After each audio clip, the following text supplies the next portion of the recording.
Jack Walker had lived on his ranch for generations, but the HOA tried to steal his land right from under him, drowning him in bogus fines and legal threats. Kathy Reynolds, the power-hungry HOA president, thought she could bully him into submission, rewriting rules and locking his cattle gate like she owned the place. But what she didn't know, Jack had already bought out their debts, turning the tables in a way no one saw coming. And when the final papers were signed, the whole neighborhood watched as her empire collapsed in flames. Just wait until you hear how justice was served. The letter arrived on a dry, windless morning, the kind where dust lingered in the air long after a boot scuffed the ground. It came in a crisp, official-looking envelope, stamped with the Homeowners Association's insignia, bold, pretentious, and utterly unwelcome. Jack Walker tore it open, barely glancing at the formalities, before his eyes landed on the words that made his jaw clench. Eviction notice. His weathered fingers tightened around the paper, the edges crumpling beneath the pressure. The letter accused him of violating community guidelines. Community. As if these bureaucratic parasites had anything to do with the land he stood on. This wasn't some suburban cul-de-sac with matching mailboxes and freshly paved sidewalks. This was Walker Ranch, a sprawling piece of land that had been in his family for 3 generations. His grandfather had bled for it. His father had died protecting it. And now, some clipboard-wielding tyrants thought they could just take it away. Jack wasn't even part of their damn HOA. He let out a dry chuckle, shaking his head. Those snakes had annexed his land, rewrote their own rules to push their authority past their actual boundaries, like some invasive species creeping over a fence line. And now, they wanted him gone. Jack tossed the letter straight into the fireplace, the flames curling hungrily around the paper. "Good luck with that," he muttered, dusting his hands off. But the letters didn't stop. Week after week they came, each one more aggressive than the last. First, it was warnings, then fines. Jack ignored them. Then came the citations. Jack laughed at them. But when the legal threats arrived, anger coiled in his gut, like a rattlesnake ready to strike. This was more than just paperwork now. Then, on a morning thick with tension, the HOA made their next move. A sleek, white SUV rolled up his dirt driveway, its tires crunching against the gravel. 3 figures stepped out, their pressed polo shirts and slacks looking comically out of place against the rugged backdrop of Jack's land. At the front of the pack stood Kathy Reynolds, HOA president, and the undisputed queen of power-tripping suburbanites. Her bleach-blonde hair was pulled back in a no-nonsense ponytail, and her smug expression practically radiated entitlement. In her perfectly manicured hands was a clipboard. Jack hated clipboards. "Mr. Walker," she began, her voice oozing the artificial sweetness of someone who thrived on ruining lives under the guise of regulations. "As per our revised guidelines, livestock is no longer permitted within HOA boundaries." She paused, tilting her head slightly. "That includes your ranch." Jack's lips curled into a slow, humorless grin. There it was. "The hell it does," he said, planting his feet firmly in the dirt. Kathy barely blinked.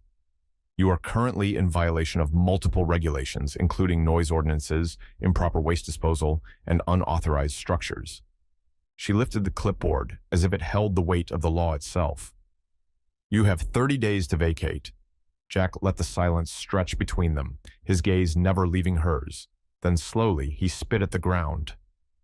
"Lady," he said, voice low and steady, "this ranch was here before your HOA ever existed. I never signed up for your nonsense." Kathy's smile didn't falter. "Well," she said, flipping to another page on her clipboard, "that's unfortunate, because the board voted unanimously to include your property under our jurisdiction." Jack felt a sharp, sinking weight in his gut. They had rigged the system, twisted the rules, found a loophole, and wedged themselves into his land like termites burrowing into old wood.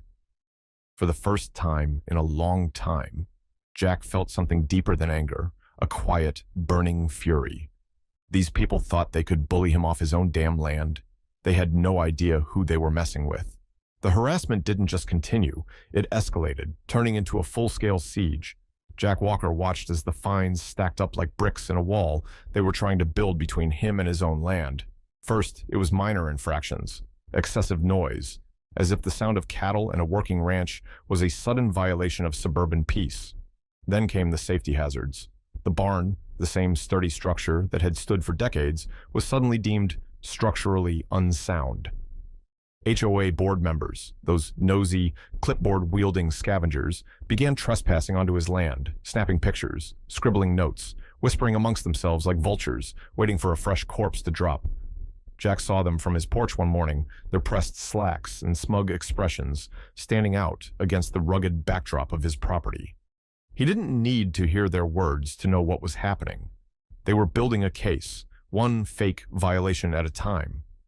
But what really sent his blood boiling was what he found the following morning. The cattle gate, his cattle gate, was chained shut. Thick, industrial-grade links wrapped around the bars, locked tight with a padlock that sure as hell hadn't been there the night before.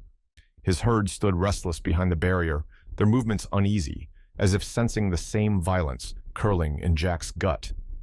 He didn't waste time. He stormed into the HOA office, his boots thudding against the pristine tile floor as the smell of cheap air freshener and desperation filled his nostrils. Behind the desk sat a smug-looking kid, probably fresh out of college, the type who thought a fancy title and an Excel spreadsheet made him powerful. He barely looked up from his screen. "Sir," he droned, not even attempting to hide his boredom. "If you have complaints, you can bring them up at the next community board meeting." Jack leaned in, his voice low, steady, and sharp as a blade. "Oh, I'll be there." His eyes locked onto the receptionist's, watching as the kid finally glanced up, his expression faltering under Jack's unwavering stare. "And when I'm done, you'll wish you never heard my name." By the time the board meeting rolled around, the room was packed. Homeowners filled the chairs, some leaning against the walls, others murmuring amongst themselves. Most of them didn't even know Jack, but he could see the exhaustion in their faces, the quiet frustration, the ones who had probably been bullied by this HOA long before he became their latest target. At the head of the room sat Kathy Reynolds, her polished, soulless smile in full display as she read from her scripted speech about community standards and preserving neighborhood integrity. Jack watched her, arms crossed, waiting. She was enjoying this, enjoying the power, the control, the way the rules bent to her will. Then they called his name. Jack stood slowly, deliberately, letting the weight of the moment settle in. Every eye in the room turned to him as he stepped forward, the scrape of his boots against the linoleum, the only sound for a brief moment. "You people," he started, his voice calm, controlled, but carrying an edge that made the air in the room shift, "have spent months harassing me, trying to find me out of my own home." His eyes moved across the board members, watching their reactions. Some stiffened. Kathy didn't flinch. Yet. "Well, guess what?" He reached into his jacket and pulled out a thick stack of papers, holding them up for the room to see. "I did my own paperwork. I read through every single one of your contracts." He paused, watching Kathy's expression remain neutral, though he swore he caught a flicker of something in her eyes. "And I found something real interesting." Silence. Anticipation thickened the air. Then Jack slapped the papers onto the table in front of the board. "This HOA isn't just trying to take my land," he continued, voice now a fraction sharper. "You're bankrupt." A ripple of gasps. Kathy's lips parted, but no words came out. Jack let that moment settle before he drove the knife deeper. He leaned forward, tapping the final document, the one that sealed their fate.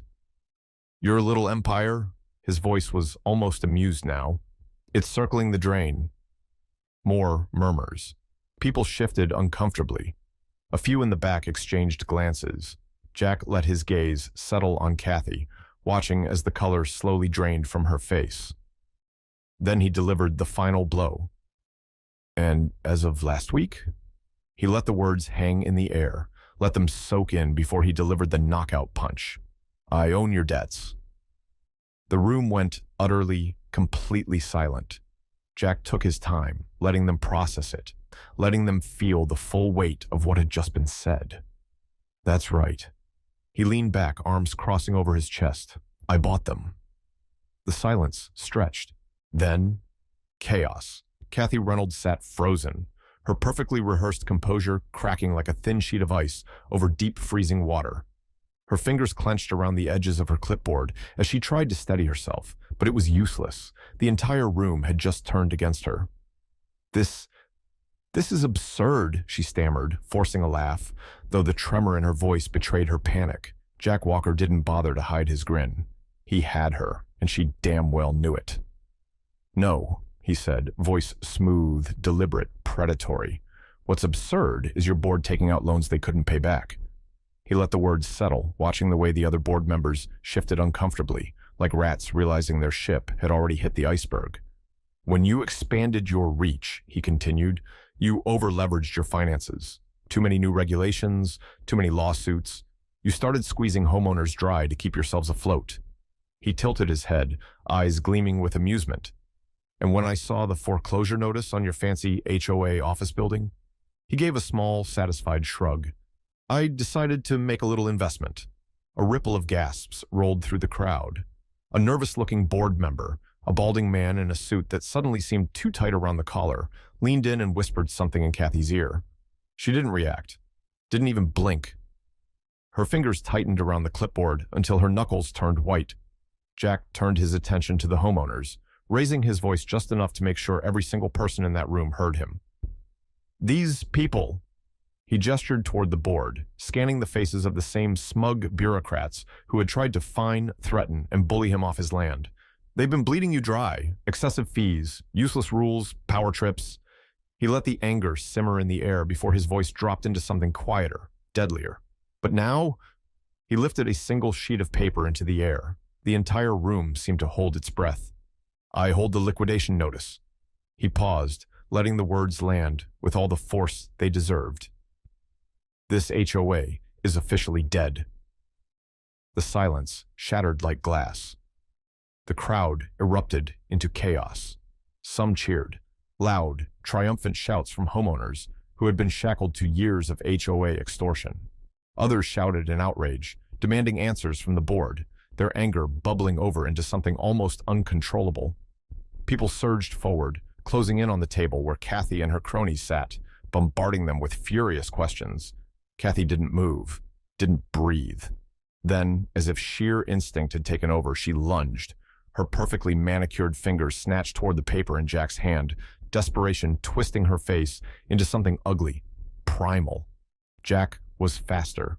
With a small, amused shake of his head, he simply pulled the document back, keeping it just out of reach. He said, voice dripping with condescension. I believe this belongs to me. Kathy's breath came out in short, uneven gasps. She was unraveling.